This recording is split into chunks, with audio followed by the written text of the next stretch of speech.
Hi everyone, I'm Brenda. I'm an alcoholic. This is usually my favorite meeting because I could sit and relax and don't have to speak and can just listen to someone else. But not tonight. But if you don't mind, I'll start with a joke. This might annoy Steve, but 3 guys go into a bar. One does not have a drinking problem. One has a drinking problem, and one's an alcoholic. They all 3 order a shot of whiskey, and all 3 shots come out. They all have a fly in it. The guy that does not have a drinking problem, he says, "I don't want this. It has a fly in it." The guy that has a drinking problem, he takes out the fly. He drinks the drink. The alcoholic, he takes out the fly.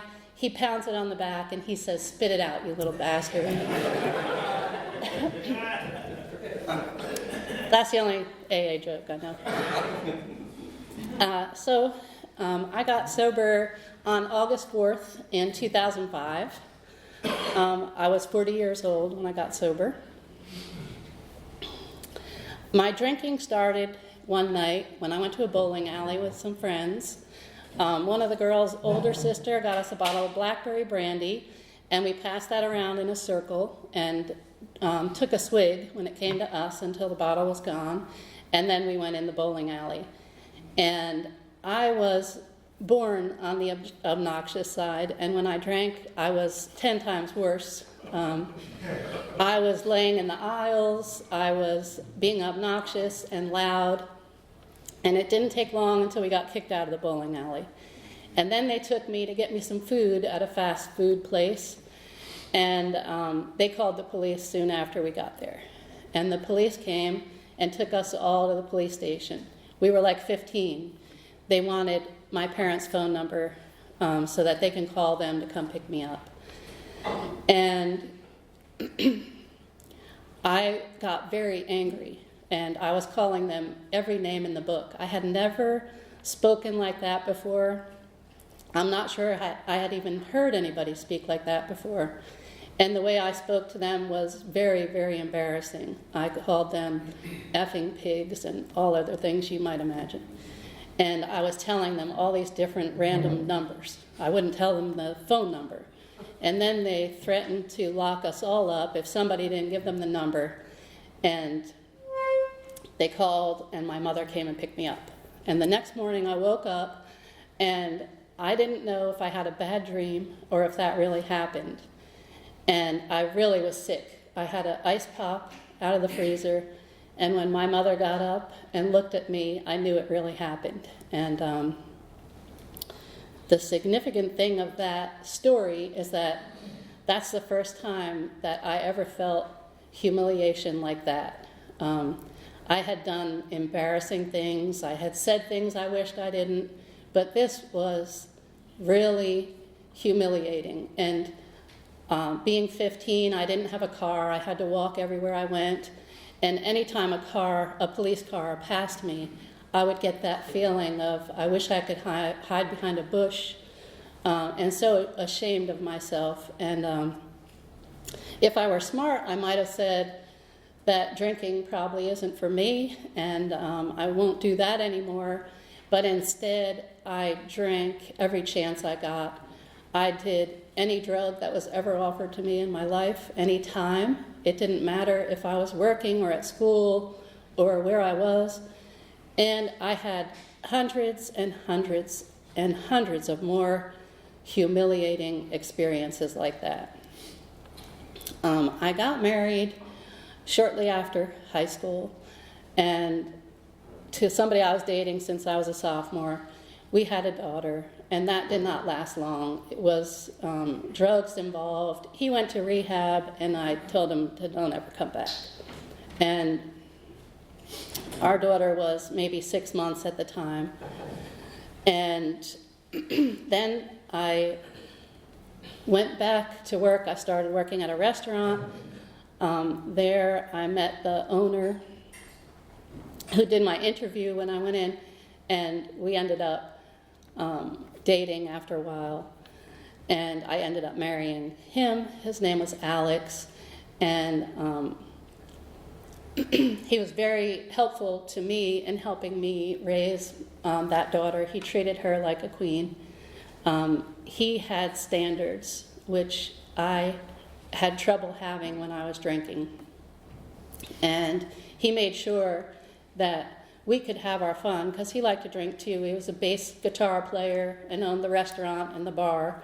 And he just wanted us to have our time like that when the kids went to bed. Well, daughter then, and we ended up having 2 more children together. And I never wanted to let him down, so I really tried to behave myself the best I could. Sometimes I would get into trouble. I went to a business dinner one time, and spouses were no longer welcome after that business dinner for anybody. So sometimes I didn't do too well, but I really tried to keep out of trouble. And I was born and raised in New Jersey. I'm a Yankee. He was as well. And we moved to Maryland after being married a while, and we had 2 kids at the time. My son was going into 1st grade, and my daughter was going into 5th grade. We moved to Maryland. We lived in an apartment for a few years. We got settled in. They got into schools and sports and were doing well.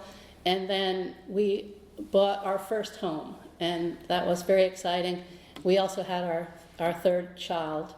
And when I was a teenager and working in a restaurant, there was a lady that would come in, and she had a blonde, a redhead, and a brunette. And I thought, that must be the luckiest lady in the world, because I can't imagine someone being that lucky. Well, I ended up with a blonde, a redhead, and a brunette. And things were good.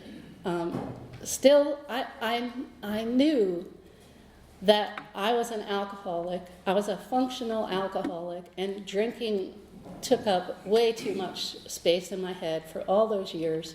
I wasn't ever living to my full potential. In fact, I say that I half-assed my entire way through my entire life in every single thing I ever did, including being a daughter, a sister, a wife, a mother. Everything was a half-ass effort. And we moved into this house. We got involved in fixing it up and settling in there, and he started getting sick about a year after we moved in. And he thought he had a sinus infection. We went to the doctor. They said it was a sinus infection. It never went away. He went back. They gave him a stronger medication. And then one day he fell over putting his jeans on, so I took him to the ER. And there they did a CT scan, and they diagnosed him as having a brain tumor. And he had to have a craniotomy where they removed as much of the tumor as they could, and they gave him 9 months to live. And that was by far the worst time in my life, obviously. And he handled it like a champ. I mean, he was always joking and trying to make light of it for the kids. He was very... He was always had a very good sense of humor, but I couldn't believe his strength and humor even through all of that. And they gave him 9 months to live. We went home from the hospital, and we got him out as soon as we could. And that is when my drinking went to a different level. Like, I could not get to sleep at night unless I passed out. I had to drink enough that I could pass out to get to sleep.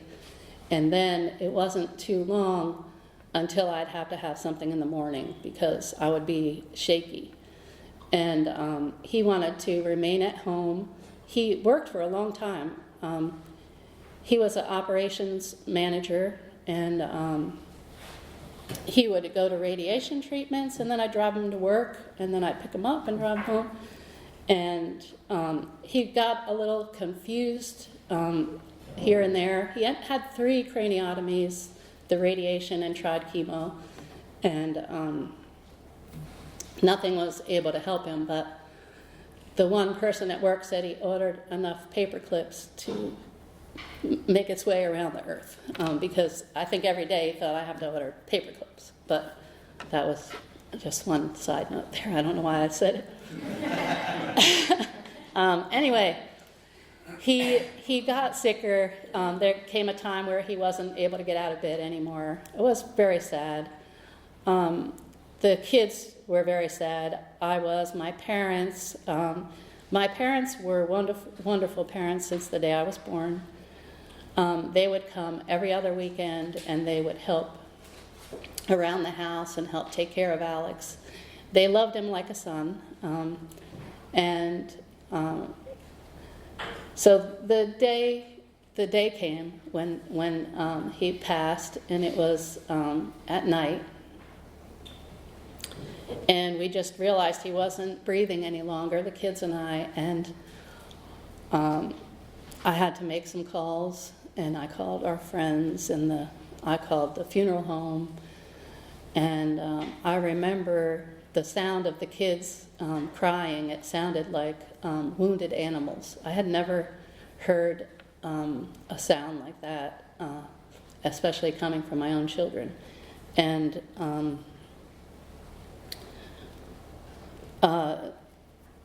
they came and picked him up. We had a bunch of family come to town. The next day, our neighbors came over. Our neighbors were very friendly with us. They liked Alex especially, and they brought a pot of soup. They said, we're sorry for your loss. And Dee said, my husband is your husband. Anything you ever need, you come and get Howard. And we did have to go get Howard a couple times. We had a plumbing problem one time. And one time we had a mouse that got stuck in a trap. And it was like a leg or a tail stuck. And it was running around the house squealing. And we freaked out. So I ran over, I got Howard. And he came over, he joked, and he was very funny. He got the mouse and made everybody feel better. And one day, Howard came to my door, months after, maybe a year after. And in this year, I should mention that my drinking got to the point where I couldn't go more than an hour without having a drink. Everything was a big rush. I took the kids to school.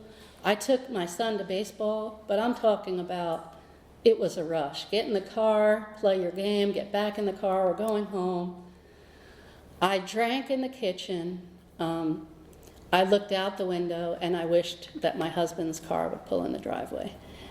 And I drank, and the kids all were downstairs watching TV. I could hear them laughing sometimes. I had nothing to do with them.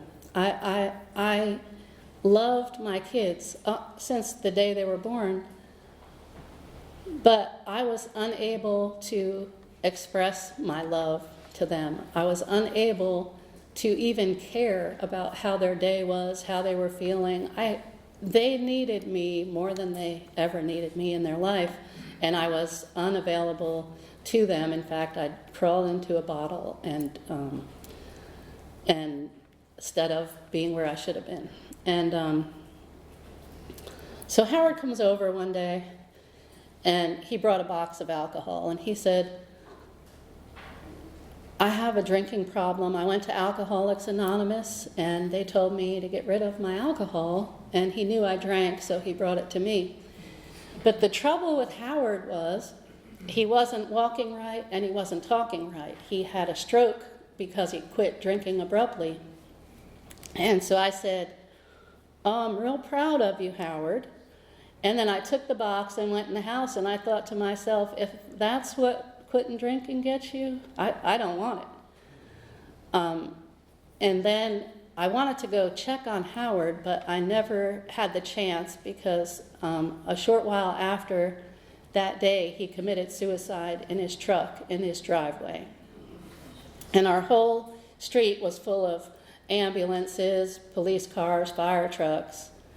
And I went over and Dee was home alone, and I waited with her until her daughter got home. Of course I was drunk. I was always drunk. I smoked 3 packs of cigarettes a day and drank all day long. So when the police came in and they told her he was carrying a bottle of vodka, and he shot himself in the head. And so when Dee's daughter got home, I left the house, and I was very devastated by the situation, obviously. And I made a decision that I wanted to go to his funeral, and I wanted to go sober. And I took that week, and I didn't want to have a stroke like Howard did, so every day I drank less until Friday came, and I did not have a drink. And I went to the funeral home for the service, and I was shaking like a leaf. I mean, I shook for 3 months after I got sober, maybe more. I went to the service, and I thought we'd say, what a shame, what a great guy, and we'd all go home. But instead, there was a speaker there from Alcoholics Anonymous, and he spoke about how no one understands the pain of an alcoholic except another alcoholic. And as he spoke that day, it really hit me that I am in big trouble, and I really, really need help. And it wouldn't be long before my kids would come home and find me dead next. And I knew then that I really desperately needed help. I had a life insurance guy out to the house, and I bought as much life insurance as he'd sell me and I could afford, because I knew someday the kids would be in trouble before this happened. But I went home from the funeral, and I cried all of Friday night. I cried all day Saturday, all day Sunday. I went on the computer, I looked up Alcoholics Anonymous, and if one of the kids came in the room, I shut the whole screen down. I did not want them to see me. I was so embarrassed about where I was. And another thing was that when I was in high school, I went to school with this girl named Mary. Mary was the coolest, prettiest girl in my class. And one day I found out that this lady in town, she looked like a homeless lady, stumbling around town, and that was Mary's mother. And I couldn't believe that that lady was Mary's mother. Well, here I had 3 kids just as beautiful and cool as Mary, and I became Mary's mother. I literally stumbled into different liquor stores because I didn't want anybody to know how much I was drinking, and I could not hand my credit card to someone. I'd have to toss it on the counter because I shook so badly that I couldn't put my hand out. And on recycle day, I would put all the bottles and beer cans, and then on top I'd put all the milk so that no one would know the dirty little secret that happened in the house. And anyway, I cried all weekend. I found out where a meeting was Monday through Friday at 6:30 in the morning, and I decided I'm going to go to that meeting on Monday. And the kids were off of school because it was August, and they were off for the summer. And I decided I'm going to sneak out. I'm going to go to AA and see what happens. And Monday came. I even went on Sunday to pass by the church to see if I knew where I was going. Monday came. I went to the meeting. I was very nervous. I went in, and I asked it to be my home group. I said I was an alcoholic. A nice lady came by after and gave me a big book, and I asked her to be my sponsor. I told her I wanted to work the steps. And I no longer was going to half-ass my way through anything. I was going to put every bit of effort I had into working the program of Alcoholics Anonymous so that I could save my life. And I did do that. I went home that morning with the big book and the pamphlets and the chip. I left it all in the car just in case the kids were up, and I went in and they were up. My son and my youngest daughter. And I walked in and my son was so angry, and he said, "Where the hell have you been?" And I said, "I have a problem with my drinking, and I went to Alcoholics Anonymous." And he said, "Thank God," and he gave me a hug, and he went back to bed. And I haven't had a drink since that time.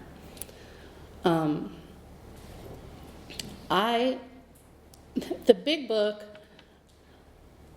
saved me in working the program and learning how to navigate through my family life that I had created with 3 kids that loved me but did not respect me or trust me. And I read The Family Afterward, like, don't go home and push a bunch of stuff on everybody, you know.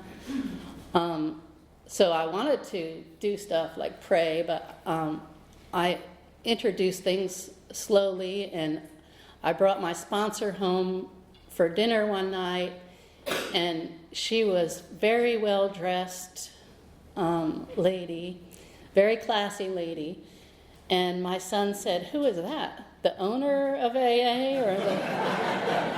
And I said, "No, she's an alcoholic." And I think at that time, maybe my son had some hope. And the second meeting that I went to, there was a woman named Lois, and she was sharing. In Baltimore, when it's your anniversary, you share for the meeting, and then you can call on people afterward if you want to. And Lois was also very well dressed, very well put together. And she was a nurse, and I always wanted to be a nurse, but I couldn't even hardly graduate high school. So. But I listened to Lois, and she was celebrating 30 years, and she talked about what brought her to AA. And she said that one morning she woke up in her foyer, and she was naked. And there was a note next to her, and that was written by her daughter. And it said, "I can't live like this anymore, and I will not be back." And at that point, Lois realized she needed help. And I thought, this woman that is so put together was naked in her foyer? Like, I had done some pretty awful things, but I had not been naked in the foyer. She said she did not know why she was naked, where her car was, if she brought another person into the home, or what happened even. And I was like, wow. And I thought that if she can do it, maybe I can too. And that was the time when I really had hope. Like I said, I smoked 3 packs of cigarettes a day. When I smoked Marlboro Lights, and when my husband passed, he had smoked Newport. So I'm like, well, we wouldn't want these to go to waste, so I would smoke a Marlboro Light, a Newport, a Marlboro Light, a Newport. I like the flow. And then when his ran out, I got more Newport. And 3 packs a day. And I can only imagine what I used to smell like. You could probably smell me coming a mile away between the alcohol, drugs, the cigarettes, and then I thought maybe I can use the steps to stop smoking too. And so I got sober in August, and I know that it was around Halloween when I quit smoking, because I ate a lot of candy that year. So in that time, I decided I can quit smoking too. And I was building the relationship with my kids one day at a time by just doing the right thing one day at a time. One guy in my home group said that time stands for Things I Must Earn. And I did a living amends every day with my kids. And I did a actual formal amend with my kids as well.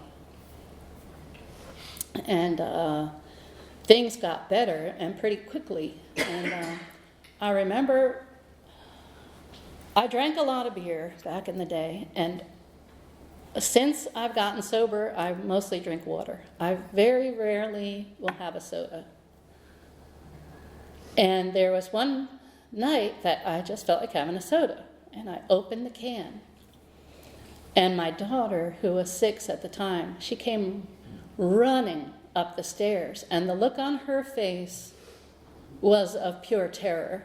And I thought to myself, oh my gosh, what have I done? But she saw I was just drinking a soda, and anyway, I worked through things at home. I quit smoking. I tried to live a healthier life. I decided that maybe I can go back to school.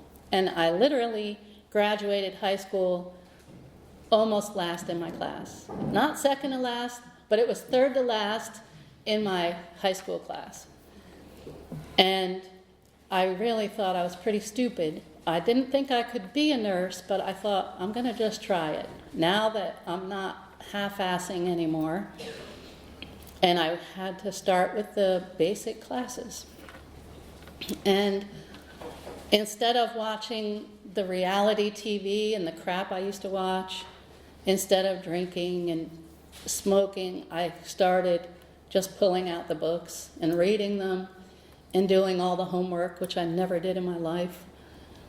And I learned that I liked it, and I did pretty well in most things. Nursing school was pretty darn hard. But I did end up getting my bachelor's degree in nursing, and I remember I got a job at a hospital in Baltimore, and I was driving to work, and the sun was coming up, and I'm wearing my blue scrubs because I'm an RN now, and I thought, my gosh, AA will promise you a life beyond your wildest dreams if you follow the path that's laid out before you. And I did find that to be the case. In my home group, I met Gary.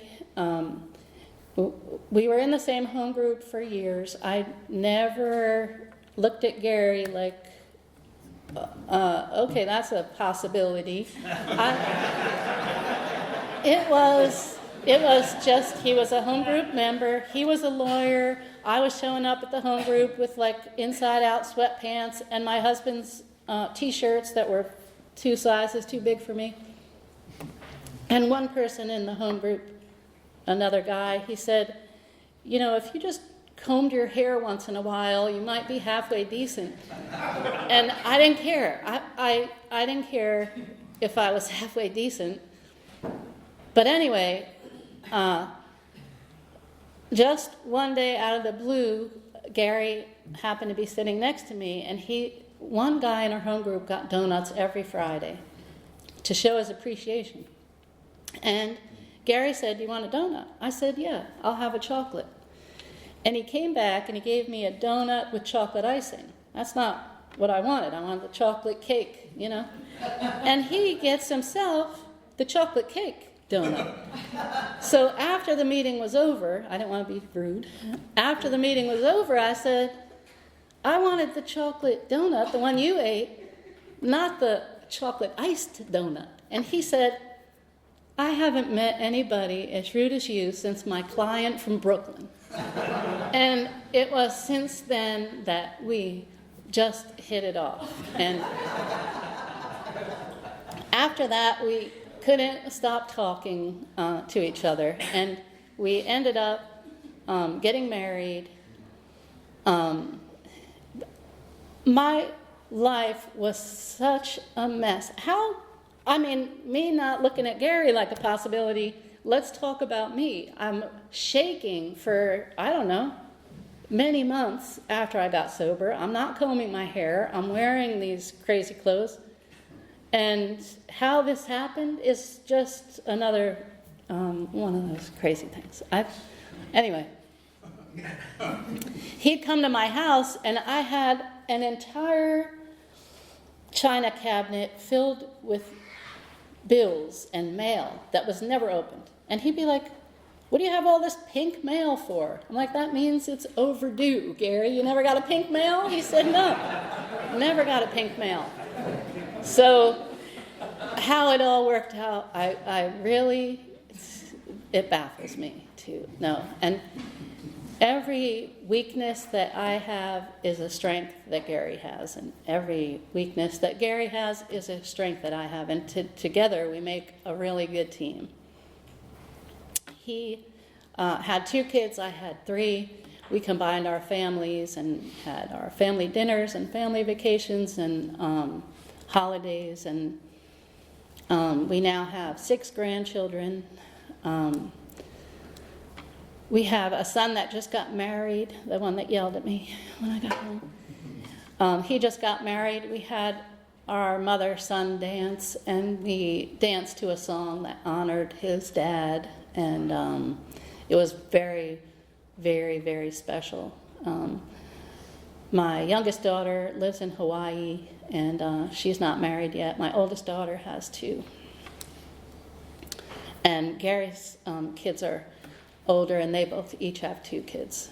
So we're intending we might have more grandchildren too.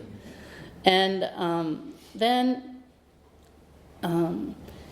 we decided to move from Baltimore to Pinehurst, and now I'm like waking up to these amazing pine trees. We live on a golf course. I can go to work. I can come home at 5, and we can play 9 holes of golf if we want to. It's almost like being on vacation and still working, you know? And then to top everything off, we have 2 English golden retrievers, and they're my babies. And I wake up every day, I get down on the floor with them. They call me over in the morning, and we have a nice petting session. I live by the principles of the program to the best of my ability every day. I am a very flawed person, but I do have standards now. There are lines that I will never cross, and I try every day to be the best person I can. I'm still in a nursing career. I'm in management. It's tough to deal with, especially post-COVID. So it could be stressful, but I remember to pause and pray. And, when something very aggravating happens, if I were to go to talk to someone right then, I'm not only obnoxious, but I have a temper too. And if I were to go talk to them right then, it would not go well. But if I wait till the next day and think it over and then calmly go to them, it's like a good reason for what happened, And with the tools of the program, I can let all that stuff play out and the way that it's supposed to.